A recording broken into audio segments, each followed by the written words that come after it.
Antes, vamos falar rapidamente sobre o relatório. Não sei se vocês chegaram a ver, eu acho que foi o Globo que teve acesso a um relatório que justifica por que o São Paulo está precisando vender urgente, digamos assim, e meio que de qualquer maneira, né? O São Paulo não está conseguindo seguir o orçamento em outras áreas, e aí por isso está tentando resolver isso na venda de atletas para compensar, estourar o orçamento em outros departamentos. Tem aqui, né? Custos esportivos está acima, folha salarial está acima, o clube social gastou mais, o estádio gastou mais, mas acho bem menos aqui, né? A base gastou mais no orçamento que estava orçado. O administrativo aqui mostra uma melhora. E aí, no geral, o São Paulo tem um déficit aí do que esperava gastar, né?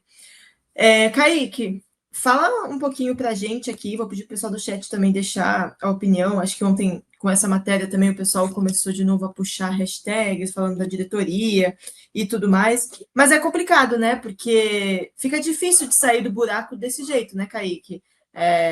Vem porque você acaba perdendo esportivamente ao vender os seus atletas e a gente não consegue ver o resultado, porque na verdade não é que está vendendo para lucrar, né? Está vendendo para amenizar uma dívida que é o que você não conseguiu gastar do correto dos outros departamentos, né? Inclusive, né, o que a gente tem de informação é que, de fato, né, o que a gente já ouviu, inclusive, de pessoas dentro do São Paulo, né, a Pri sabe muito bem disso, é que, de fato, as vendas não são para você lucrar. Mais ou menos, São Paulo está vendendo o almoço para poder pagar a janta, né, trazendo para essa linguagem mais popular. É um termo que o Ivan Drago costuma usar, o cara que é referência em cobertura do São Paulo, ficou tantos anos, meu antecessor na Rádio Transamérica, ele fala, cara, em algum lugar a torneira tá vazando, né? E a gente só não tá descobrindo ainda onde é que a torneira tá vazando, onde que tem um furinho ali, né, no encanamento, porque a água tá escoando, o dinheiro tá saindo e o São Paulo não consegue se livrar dessas dívidas, apesar do FDIC, apesar, né, o presidente comemorou recentemente um superávit, né, de um período curtíssimo ali, mas é um superávit que, cara, ele afeta praticamente nada no total da dívida que o São Paulo tem, né? Que é uma dívida muito grande para um superávit muito curto e, ao mesmo tempo, tecnicamente, você perde grandes peças e vende essas peças por um valor muito baixo. Algo que me fez refletir, inclusive, tá, Pri? Por isso que a gente tem o nosso grupo da equipe do Arquibancada Tricolor, que é o dia inteiro falando sobre São Paulo, e o Felipe Mascari trouxe, né, a comparação, por exemplo, da proposta que o Zenit fez com o Guinegão, atacante do time do Corinthians, e o Corinthians segurou uma proposta que era uma proposta que eu tenho certeza que se chegasse para o São Paulo naqueles valores, cerca de 15 milhões, o São Paulo aceitaria hoje, nas condições atuais. Porque se chegou uma de 6 agora para o Henrique Carmo e aceitou, você acha que se chegasse por 15 o São Paulo não ia ver com ótimos olhos? E nesse momento o Felipe Oliveira estava no aeroporto entrevistando o garoto se despedindo. E assim, o Corinthians também não tem hoje poder de barganha.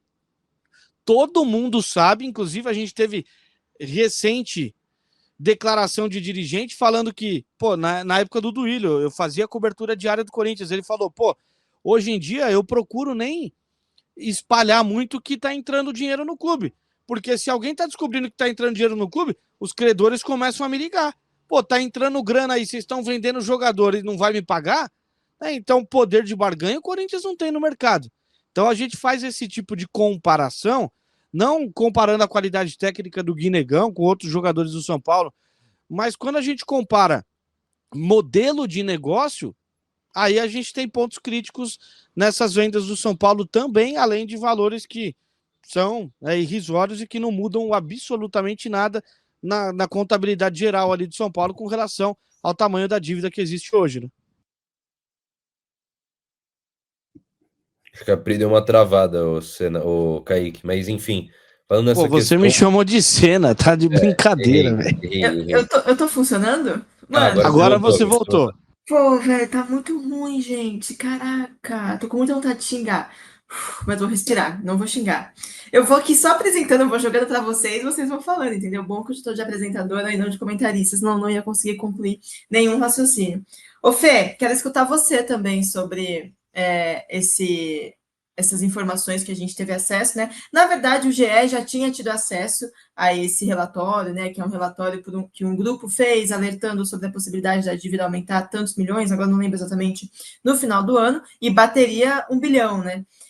Seria, cara, é catastrófico, né, Fê, se o São Paulo registrar uma dívida de 1 bilhão. Sei que na prática, nossa, 960 para 1 bilhão, 40 mais, 40 menos, não chega a mudar a vida de um clube. Mas é uma mancha na história do São Paulo se isso acontece, né? Então as pessoas estão literalmente vendendo tudo e vendendo o futuro para tentar impedir que isso aconteça, né, Fê? Exato, é o famoso vender o almoço para pagar a janta, né? É a tentativa que o São Paulo tá nesse momento. Infelizmente, nem a janta estamos conseguindo pagar, como a gente está vendo. A dívida só aumenta. E, cara, como você falou, chegar à marca de 1 bilhão em dívida é uma marca horrível para a história do clube. É muito ruim. Quando o torcedor olha e fala: caralho, meu time deve 1 bilhão de reais, é muita coisa. É muita coisa e isso é muito negativo para uma gestão que prometeu tanto em questão de reestruturação financeira. Infelizmente, a dívida do São Paulo aumenta cada vez mais. É o que o Kaique falou. Infelizmente, a gente não consegue. A gente vende nossos ativos importantes para o clube e não consegue, mesmo assim, ficar no azul, não consegue ficar no positivo, mesmo vendendo peças cruciais para a montagem de elenco do São Paulo, para a rodagem do elenco, para até mesmo para valorização desses próprios atletas e serem vendidos por mais dinheiro num futuro, para um valor ainda maior. Como vocês estavam comentando do Guinegão. Pô, o moleque tem 10 jogos no profissional, recebeu uma proposta de 15 milhões de euros. O Corinthians, que vive uma situação financeira tão delicada, até pior do que a do São Paulo, consegue segurar e a gente não. Isso é muito complicado. Torcer para que nos próximos anos a gente consiga se reestruturar. E, cara, tava até conversando num grupo de São Paulinos sobre essa questão. Não tem nada a criticar o elenco do São Paulo, né? Porque num cenário de tanto tumulto da diretoria, de tantos conflitos, de tantos problemas internos, isso até o momento não respingou no elenco. A gente não vê o São Paulo fazendo corpo mole, a gente não vê os atletas sendo abaixo por conta disso. Cara, a gente vê um elenco que parece que, beleza, os caras estão falhando lá, beleza, estão mal das pernas, estão falhando com a gente até, mas vamos jogar por nós, vamos jogar talvez pela torcida, pelo escudo, pela história do São Paulo. Eu acho que isso é muito importante. Quantas vezes a gente já não viu elenco do São Paulo que, cara, tá mal das pernas administrativamente falando, ou a diretoria tá mal e isso respinga no clube e o elenco para de jogar, começa a fazer corpo mole. A gente já viu isso algumas vezes nos últimos anos. Era algo muito corriqueiro no elenco do São Paulo. Hoje eu sinto que é um elenco que tá fechado e vai jogar independente se o clube tiver 1 bilhão de déficit ou se tiver faturando 1 bilhão por temporada. É um time que vai jogar da mesma forma.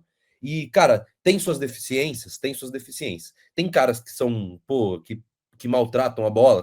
Tem caras que maltratam a bola, que são abaixo. Mas os caras estão fechados. Eu acho que isso é muito importante e tem que se valorizar no dia a dia. O elenco do São Paulo, que apesar de todos os apesares, de todos os problemas administrativos que o clube tem, o São Paulo e o elenco não deixam isso abalar.